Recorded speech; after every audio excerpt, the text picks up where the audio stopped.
जैन साथियों, स्वागत है आपका एसपी सेल्फ स्टडी में। आज हम पढ़ने वाले हैं जो हमारा नागरिकता अधिनियम है 1955, उसके बारे में आज हम पढ़ने वाले हैं। देखिए, नागरिकता का जो उल्लेख है वह आर्टिकल 5 से लेकर 11 तक किया गया है।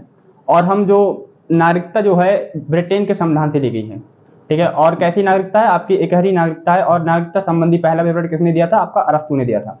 आपके लिए इतनी बातें याद रखनी है। और पूछे कि नागरिकता का उल्लेख कहां से कहां तक है? नागरिकता का उल्लेख 5 से लेकर 11 तक क्या है? आपकी नागरिकता का उल्लेख है, ठीक है। आज हम पढ़ने वाले हैं नागरिकता अधिनियम 1955 के बारे में। किसके बारे में? नागरिकता अधिनियम, नागरिकता अधिनियम 1955। मैं आपके लिए एकदम बढ़िया से डीपली समझाने वाला हूं। जो नागरिकता प्राप्त करने की 5 विधियां थी, उनके जरिए हम कैसे नागरिकता प्राप्त कर सकते हैं। देखिए, जब प्रारंभिक संविधान में क्या था, कोई भी व्यक्ति, मान लीजिए ऐसे जो आर्टिकल 7 में कहा गया है कि स्वतंत्रता के बाद भारत से पाकिस्तान चले गए लेकिन संविधान बनने से पहले लौट आए, उन सभी के लिए क्या है?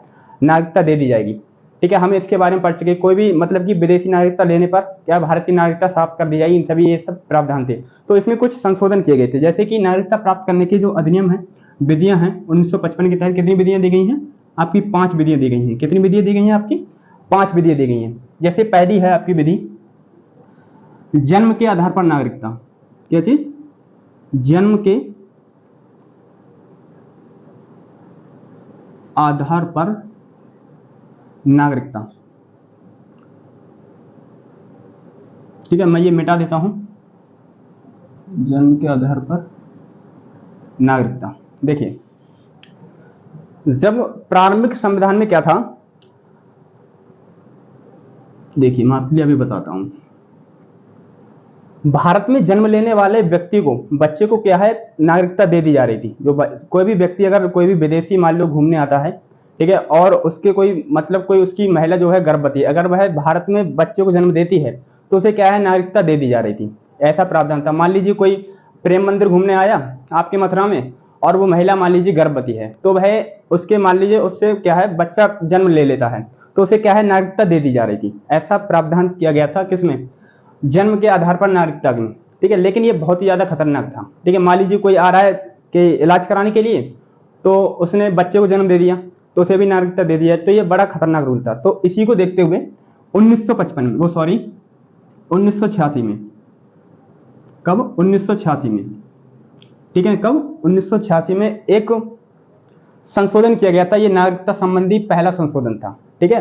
अब पूछे कि बताइए, नागरिकता संबंधी पहला संशोधन कब किया गया? तो कब किया गया था? आपका 1986 में किया गया था, ठीक है। नागरिकता में संशोधन कब किया गया था? पहली बार 1986 में किया गया था। ये आपसे क्वेश्चन पूछ सकता है, बीबीआई है, ठीक है। इसमें क्या कहा गया था? कोई भी व्यक्ति जो भारत में जन्म लेता है, कोई भी बच्चा जो भारत में जन्म लेता है, उसके माता पिता, कौन? उसके माता पिता, माता या पिता, माता या पिता या दोनों में से कोई एक भारतीय का होना आवश्यक है। यदि दोनों में से कोई एक भारतीय है तो उसे नागरिकता दे दी जाएगी, ठीक है। पहले क्या था? बहुत ही ज्यादा खराब रूल था, ठीक है। तो इन दोनों में से किसी एक का जो है भारतीय होना आवश्यक है। तो अब मैं उम्मीद करता हूं आपके लिए जन्म के आधार पर जो पहला विधि है हमारी नागरिकता प्राप्त करने की, वो आपके लिए समझ में आ गई होगी, ठीक है। कौन सी? 1986 वाली। अब दूसरा क्या है आपका? वंश के आधार पर नागरिकता। क्या चीज? वंश के आधार पर नागरिकता, ठीक है। क्या चीज? वंश के आधार पर नागरिकता। हाँ, और इतना याद रखिए कि जो माता पिता की जो नागरिकता है वह कैसी होनी चाहिए? आपकी वैलिड होनी चाहिए, वैध होनी चाहिए, ठीक है। क्या चीज? दूसरा क्या है हमारा? वंश के आधार पर नागरिकता, ठीक है। देखिए, अब मैं आपके लिए एक बात बताता हूं। विदेश में जन्म लेने वाले, कौन? विदेश में जन्म लेने वाले बच्चे के यदि पिता भारतीय हैं, यदि पिता भारतीय हैं तो क्या है? उसे नागरिकता दे दी जा रही थी, ठीक है। मान लीजिए विदेश में जो बच्चा है, विदेश में जन्म लेने वाले बच्चे के पिता, कौन? बच्चे के पिता यदि भारतीय हैं तो उसे क्या है? नागरिकता दे दी जाएगी। यदि माता भारतीय हैं और पिता विदेशी हैं, कौन? माता भारतीय हैं, पिता विदेशी हैं, तो उसे क्या है? नागरिकता नहीं दी जाएगी। तो इससे क्या था कि महिलाओं में इसको देखते हुए बहुत हड़कंप मच गया। उन्होंने कहा कि हमारा बच्चा है, ठीक है, और हम ही को क्या है? हमारे बच्चे को नागरिकता नहीं दी जा रही है। ठीक है, तो उन्हें बड़ा बुरा लगा, तो उन्होंने क्या हड़कंप कर दिया। फिर इसी को देखते हुए 1992 में, कब, 1992 में, 1992 में, ठीक है, 1992 में क्या है, ये संविधान में क्या, संविधान की जो नागरिकता है इसमें दूसरा संशोधन किया गया। कब किया गया था, आपके 1992 में, ठीक है। क्या किया गया था कि यदि कोई बच्चा विदेश में जन्म लेता है, क्या चीज, यदि कोई बच्चा विदेश में जन्म लेता है तो उसके माता पिता में से दोनों होने चाहिए, माता पिता जो उसके माता पिता हैं उसके या तो दोनों भारतीय होने चाहिए या दोनों में से कोई एक भारतीय होना चाहिए। क्या चीज, माता पिता का भारतीय होना आवश्यक है, ठीक है, या दोनों में से कोई एक जो है भारतीय होना आवश्यक है। इसमें क्या है, भारतीयों की बात की गई है, ठीक है। जैसे कि अब मैं आपके लिए बढ़िया उदाहरण बताता हूं, जैसे कि प्रियंका चोपड़ा हैं, जो प्रियंका चोपड़ा जी हैं वह क्या है, आपकी भारत की नागरिक हैं, ठीक है। और जो उनके पति हैं निक जोनस, शायद निक जोनस ही नाम है, अमेरिका के रहने वाले हैं। अब मान लीजिए कि निक जोनस को, मान लीजिए अभी ये अधिनियम नहीं लगा है, मान लीजिए अधिनियम ये नहीं लगा है, ये वाला 1992 में संशोधन नहीं हुआ है। अब निक जोनस को क्या है, मतलब जो प्रियंका चोपड़ा के कोई बच्चा जन्म लेता है, तो जब बच्चा जन्म लेता है तो नागरिकता उसे कैसी मिलेगी, निक जोनस की जो नागरिकता होगी वहीं की नागरिकता मिलेगी, ठीक है। तो उसे क्या है, भारत की नागरिकता मिलेगी। जो निक जोनस का जो लड़का होगा, जब इसमें संशोधन नहीं हुआ था तो उसे भारत की नागरिकता मिलेगी, नहीं मिलेगी। यदि जब ये संशोधन हो जाता है, जब 1992 में संशोधन हो जाता है, प्रियंका चोपड़ा भारतीय नागरिक हैं और उनके बच्चा पैदा हो जाता है, तो उसे क्या है, नागरिकता दे दी जाएगी। जब तक ये अधिनियम नहीं लगा है तब तक उसे नागरिकता नहीं मिलेगी, क्योंकि संविधान क्या है, पिता को वंशज मानता है, ठीक है। तो पिता के वंशज मानता है, तो उसी को देखते हुए इसमें संशोधन किया गया था। इसमें कहा गया कि विदेश में जन्म लेने वाले बच्चे के माता पिता या दोनों में से कोई एक भारतीय होना आवश्यक है, ठीक है। सीधी बात इतनी है, आप इसे याद रखिएगा।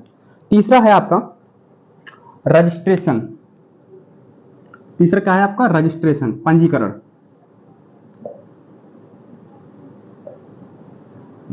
पंजीकरण, देखिए पंजीकरण के आधार पर नागरिकता क्या है। यदि कोई व्यक्ति जो है भारत में नागरिकता प्राप्त करना चाहता है, यदि कोई व्यक्ति भारत में नागरिकता प्राप्त करना चाहता है, कहां पे, भारत में नागरिकता प्राप्त करना चाहता है, तो उसे कम से कम 7 साल, कितने वर्ष, 7 साल क्या है, भारत में रहना पड़ेगा। 7 साल क्या है, उसे भारत में रहना पड़ेगा। इसमें पंजीकरण की जो हमारी तीसरी विधि है, यदि कोई विदेशी है भारत में नागरिकता प्राप्त करना चाहता है, तो उसे कम से कम 7 साल क्या है, भारत में रहना पड़ेगा। अब 7 साल रहने के बाद क्या है, उसमें क्या है, वह पंजीकरण कर सकता है। फिर क्या है, आप उसे क्या है, नागरिकता के लिए संशोधन कर सकता, रजिस्ट्रेशन कर सकता है, ठीक है।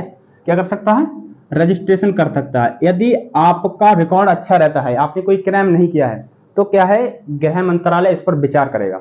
यदि आपने कोई क्राइम नहीं किया होगा तो आपके लिए नागरिकता दे भी सकता है और फिर नागरिकता नहीं भी दे सकता है। ये किसके ऊपर है, मैंने क्योंकि बताया था, आर्टिकल जो 11 है, नागरिकता संबंधी जो है जिम्मेदारी किसको है, गृह मंत्रालय को, ठीक है। और कानून कौन बनाती है, आपकी संसद बनाती है, ठीक है। तो इसमें क्या गया है, पंजीकरण में। अब देखिए चौथी विधि कौन सी है, कौन सी, चौथी विधि है देशीकरण। क्या चीज, देशीकरण। देखिए देशीकरण क्या है, ऐसा व्यक्ति जो भारत की किसी एक भाषा को जानता हो, जो 22 भाषाएं हैं, भारत की किसी एक भाषा को जानता हो, भारत की किसी एक भाषा को जानता हो। अब पूछे कि भारत भाषाओं का उल्लेख, जो 22 भाषाएं हैं, इसका उल्लेख कौन सी अनुसूची में है, तो जो अनुसूची है 8वीं अनुसूची है। कौन सी अनुसूची, 8वीं अनुसूची में। जो 8वीं अनुसूची है, 8वीं अनुसूची में जो 22 भाषाएं हैं, 22 भाषाओं में से किसी एक भाषा को जानता हो, ठीक है। ये किसमें कहा गया है, देशीकरण के आधार पर। जो 8वीं अनुसूची में 22 भाषाएं हैं, उनमें से किसी एक भाषा को जानता हो तो मिल जाएगी। वह किसी कला में निपुण हो, वैज्ञानिक हो, कौन हो, वैज्ञानिक, क्या लिख रहे हैं, कौन हो, वैज्ञानिक हो, साथ ही 10 साल लगातार भारत में रहा हो, लगातार भारत में रहा हो। इसमें किसमें कहा गया है, देशीकरण में। वह जो संविधान की 8वीं अनुसूची है, 8वीं अनुसूची क्या है, 22 भाषाओं का उल्लेख है। इन 22 भाषाओं में से किसी एक भाषा को जानता हो, भारत की कला संस्कृति में निपुण हो, वैज्ञानिक हो और लगातार 10 साल तक भारत में रह रहा हो, ठीक है, तो उसे क्या है, भारत की नागरिकता दे दी जाएगी। क्या है, उसे भारत की नागरिकता दे दी जाएगी। अब हमारी 5वीं है, ठीक है, 5वां कौन सा है, अर्जित भूमि। क्या चीज, अर्जित भूमि, ठीक है, क्या चीज, अर्जित भूमि। देखिए अर्जित भूमि में क्या है, अर्जित भूमि में क्या है, यदि कोई विदेशी, जो मान लीजिए कोई विदेशी राज्य, मतलब कि कोई विदेशी देश भारत में मिलना चाहता है, क्या चीज, भारत में मिलना चाहता है, तो वहां रहने वाले व्यक्तियों को भी क्या है, नागरिकता दे दी जाएगी, ठीक है। वहां जो विदेश में रहने वाले जो व्यक्ति हैं, मान लीजिए कोई विदेशी है, मान लीजिए पाकिस्तान मिल गया भारत में, तो वहां रहने वाले व्यक्तियों को क्या है, नागरिकता दे दी जाएगी। इसमें कहा गया है नागरिकता अधिनियम 1955 में, ठीक है। जैसे जो सिक्किम राज्य है, कौन सा, सिक्किम, जैसे सिक्किम राज्य को संविधान में जो है 22वां संशोधन करके, कौन सा, 22वां, क्या लिख रहे हैं, 36वां संविधान संशोधन करके, 36वां संविधान, क्या लिख रहे हैं भाई,